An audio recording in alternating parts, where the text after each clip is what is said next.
దళిత భార్యాభర్తలపై అగ్రకులస్తులు దాడి. దళిత భార్యాభర్తలపై అగ్రకులానికి చెందిన వారు దాడి చేసిన సంఘటన గంగవరం మండలంలో సాయి బాలాజీ వీధిలో సోమవారం ఆలస్యంగా వెలుగు చూసింది. బాధితులు గురురాజా, ఇతని భార్య రత్నమ్మ తెలిపిన వివరాల మేరకు తాము కూలీనాలి చేసుకుని సాయి బాలాజీ వీధి సమీపంలో ఉన్న సుబ్రాయప్ప కుంట వద్ద నివసిస్తున్నామని తెలిపారు. అదే ప్రాంతంలో అగ్రకులానికి చెందిన సుబ్రహ్మణ్యం నాయుడు పోలీస్ కుటుంబం నివసిస్తున్నారని తెలిపారు. ఆ కుటుంబం వారు ప్రభుత్వ భూమిలో కార్ పార్కింగ్ చేసుకోవడానికి ఒక రేకుల షెడ్ నిర్మించారని, వారు కారు పక్కలోనే తమకు సంబంధించిన స్కూటర్ ను చాలా రోజుల నుండి అక్కడే పార్కింగ్ చేసేవారమని పేర్కొన్నారు. ఈ నెల 13వ తేదీ తాము స్కూటర్ పెట్టిన విషయాన్ని గమనించిన పోలీస్ సుబ్రహ్మణ్యం నాయుడు కుమారుడు నవీన్ తమ స్కూటర్ ను షెడ్డులో నుండి పక్కకు ఈడ్చి పడేశాడు. దాన్ని గమనించిన తన భర్త గురురాజా, ఏం నవీన్ మా స్కూటర్ ని పక్కకు పడేసింది ఎందుకని అడుగుతుండగానే విచక్షణారహితంగా దాడి చేసి కొట్టి చొక్కా చింపి కులం పేరుతో దూషిస్తుండగా గొడవ తెలుసుకుని అడగడానికి వెళ్లిన తనను కూడా సుబ్రహ్మణ్యం నాయుడు భార్య సులోచన, కుమార్తె భాను కలిసి కింద పడేసి కొట్టారని బాధితురాలు రత్నమ్మ ఆరోపించారు. అంతటితో ఆగకుండా నవీన్ తనకు బెంగళూరులో రౌడీలు ఉన్నారని, వారిని పిలిపించి మీ అంతు చూస్తామని, మా నాన్న పోలీస్ తప్పుడు కేసులు పెట్టి జైల్లో పెట్టేస్తామని, ఇక్కడ ఎలా బ్రతుకుతారో మీ అంతు చూస్తానని సవాల్ చేయడంతో భయంగా ఉందని కంటతడి పెట్టారు. జరిగిన దాడిపై అదే రోజు గంగవరం పోలీస్ స్టేషన్లో ఫిర్యాదు చేశామని, ఇంతవరకు విచారణ కూడా జరగలేదని ఆవేదన వ్యక్తం చేశారు.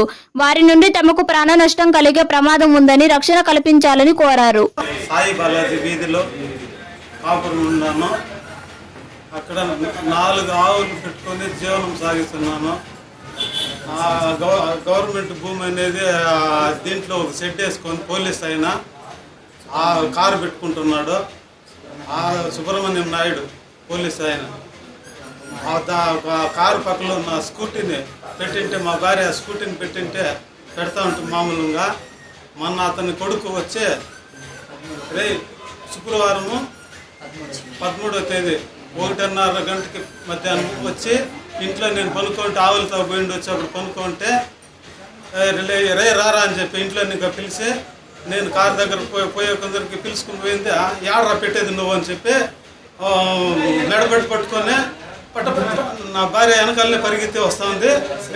అరస్తా ఉంది. పిడుగుతులతో గుద్ది నన్ను సర్టి చింపి వాళ్ళ ఫ్రెండ్లు 3 పరిగెత్తి వచ్చి వాళ్ళని పట్టుకుంటే 3 వడేసి పట్టుకున్నా కూడా వదలకుండా నన్ను గోరులతో రెక్కి గుద్ది పడేస్తా ఉంటే మళ్ళీ కట్టెత్తుకొని చంపేదానికి వాళ్ళ ఫ్రెండ్లు 3 తప్పుకొని పట్టుకున్నా కూడా కొడతా ఉంటే నేను తప్పించుకొని నన్ను చంపేస్తాడు.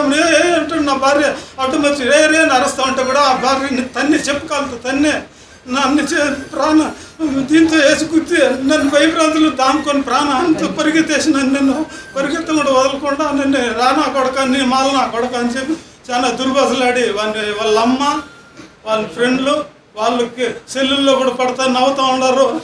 సింపేసింటే చూడమ్మా కళ్ళు కనిపించలేదు ఈ మాదిరి చేసినాడు అంటే కూడా వాళ్ళమ్మ ఏమైతుంది చేసుకోకరా అని చెప్పి నా భార్యని కూడా చాలా దుర్భాషలాడి డీకెట్లో కారు పెట్టుకొని మీరు ఇది చేసి మమ్మల్ని అన్యాయం చేసి మళ్ళీ పోలీస్ స్టేషన్కి వెంటనే పోయి సార్కి చూపించి సిఐ గారికి మాకు ఈ మాదిరి అన్యాయం చేయండి సార్, మాకు చాలా ప్రాణ భయంతో పరిగెత్తి చేయడం వారిని ఇంకా తప్పించుకొని అని చెప్పి సార్ గారికి చెప్పి చూపించినాము.